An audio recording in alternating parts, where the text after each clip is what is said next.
नहमदुहु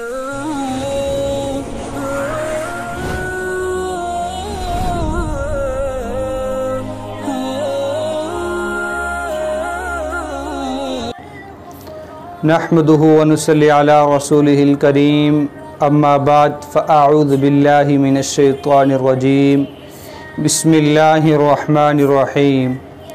रमज़ानुल मुबारक के मुक़द्दस महीना की निस्बत से हमारा रमज़ान कोर्स और रमज़ान के फ़ज़ाइल व मसाइल का सबक नंबर 8 है। और सबक नंबर 8 की जो पहली चीज़ और जो पहली हेडिंग है वो है नमाज़ इशराक।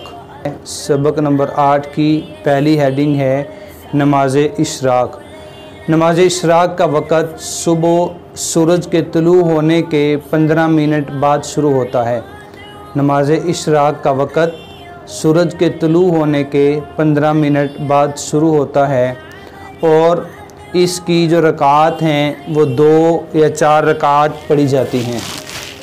इसी तरह बिल्कुल एक हदीस मुबारका है, हज़रत अनस रज़ियल्लाहु ताला अन्हु से रिवायत है कि हज़ूर नबी करीम सल्लल्लाहु अलैहि वसल्लम ने फ़रमाया कि जिसने फ़जर की नमाज़ बाजमात अदा की, जिसने फ़जर की नमाज़ बाजमात अदा की और नमाज को अदा करने के बाद वो मस्जिद में बैठा रहा, ज़िक्रुल्लाह में मशगूल रहा, अल्लाह को याद करता रहा, कुरान पाक की तिलावत करता रहा और फिर नमाज इशराक का जब वक़्त शुरू हुआ और नमाज इशराक को अदा किया तो इसके लिए एक मुकम्मल हज और उम्रे का सवाब होता है।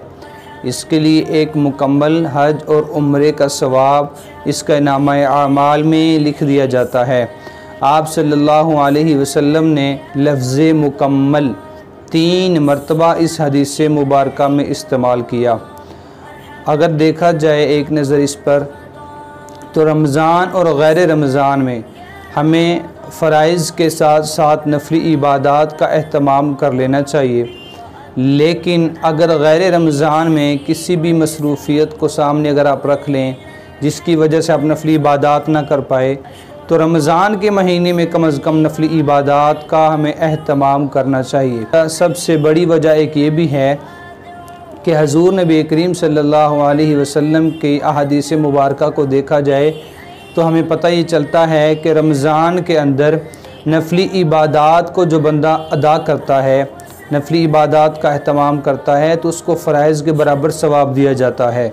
और जो बंदा रमज़ान के अंदर फ़राइज़ का एहतमाम करता है, जिसने एक फ़र्ज़ को रमज़ान में अदा किया, वो ऐसा है कि जैसा उसने गैर रमज़ान में 70 फ़राइज़ को अंजाम दिया हो, 70 फ़राइज़ की अदायगी की हो। तो इस वजह से भी हमें नफली इबादात का ख़ुसूसन बिलख़ुसूस रमज़ान के इस मुक़द्दस महीना में ख़याल करना चाहिए। बिल्कुल इसी तरह हज़रत हसन बिन अली रज़ियल्लाहु ताला अन्हु फरमाते हैं, हज़ूर नबी करीम सल्लल्लाहु अलैहि वसल्लम के फ़रमान को नकल करते हैं और बताते हैं कि रसूलुल्लाह सल्लल्लाहु अलैहि वसल्लम ने फ़रमाया, जिस शख्स ने नमाज फ़जर अदा की फिर अपनी जगह पर बैठा रहा, ज़िक्रुल्लाह में मशगूल रहा, अल्लाह का ज़िक्र करता रहा यहाँ तक कि सूरज निकल आया, फिर इसने 2 रकात नमाज इशराक की अदा की तो अल्लाह रब्बुल आलमीन आग पर इसको हराम कर देंगे। तो अल्लाह रब्बुल आलमीन आग पर हराम कर देंगे कि वो इसे जलाए या झुलसाए या इसको खाए।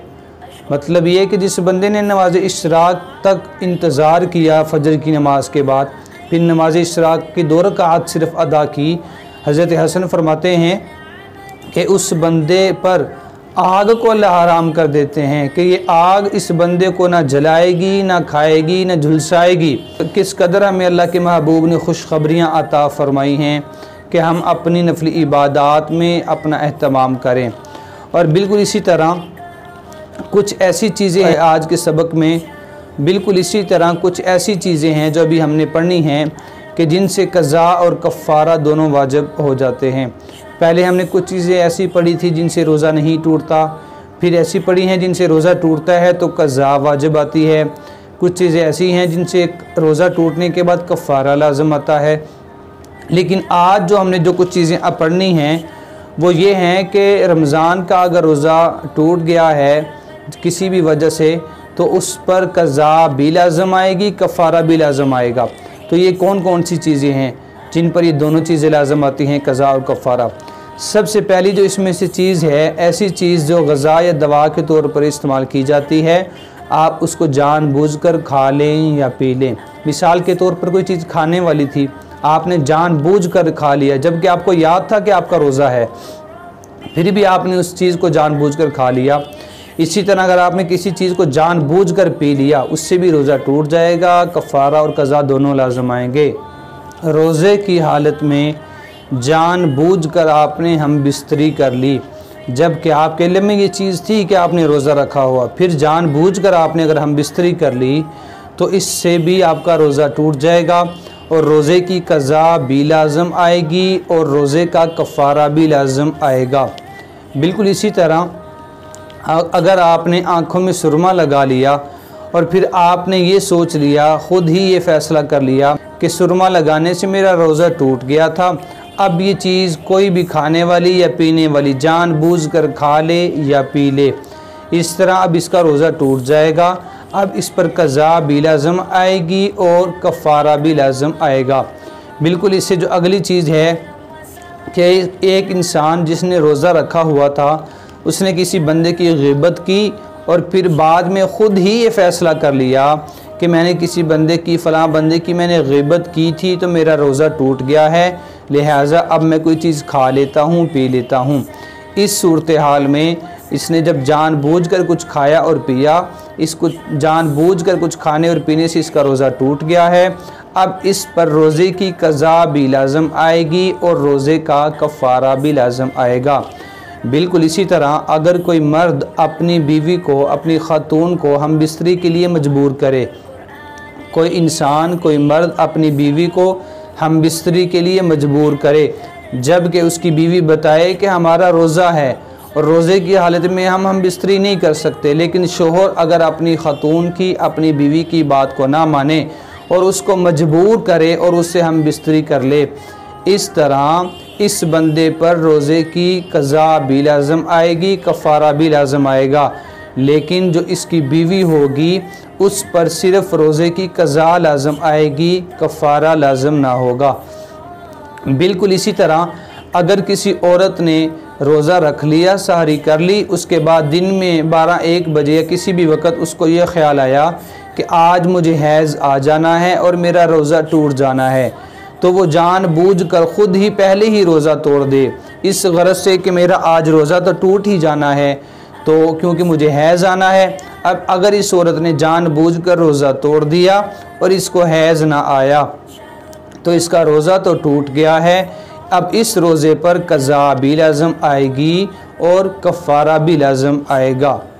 रोज़े की हालत में किसी ने हुक्का या सिगरेट पी ली, रोज़े की हालत में किसी ने हुक्का या सिगरेट पी ली, जबकि उसे याद था कि मेरा रोज़ा है, इस चीज़ से भी रोज़ा टूट जाएगा और रोज़े की क़ज़ा भी लाज़िम होगी, रोज़े का कफ़ारा भी लाज़िम होगा। बिल्कुल इसी तरह रोज़े की हालत में अगर कोई बंदा कोई चीज़ भूल कर खा रहा था, पी रहा था, अब इस बंदे को किसी ने याद करवा दिया, अब इस बंदे को किसी ने याद करवा दिया या इसको याद आ गया, याद करवाए जाने के बाद या इसको याद आ जाने के बाद फिर भी इसने मुंह में से मौजूद कोई चीज़ जो खा रहा था उसको ना निकाला, याद आने के बावजूद भी उस चीज़ को इसने निगल लिया, खा लिया या पी लिया, तो इस सूरत में इस बंदे का रोज़ा टूट जाएगा और इस पर क़ज़ा भी लाज़िम होगी और कफ़ारा भी लाज़िम होगा। और बिल्कुल इसी तरह आज के सबक की जो अगली चीज़ है वो ये है कि रोज़े का फ़िदिया क्या है। फ़िदिया ये अभी तक हमारे असबाक में सबक नंबर 6 तक हमने नहीं पढ़ा था, आज का हमारा सबक नंबर 8 है। सबक नंबर 8 के अंदर ये चीज़ हम पढ़ रहे हैं कि फ़िदिया क्या होता है।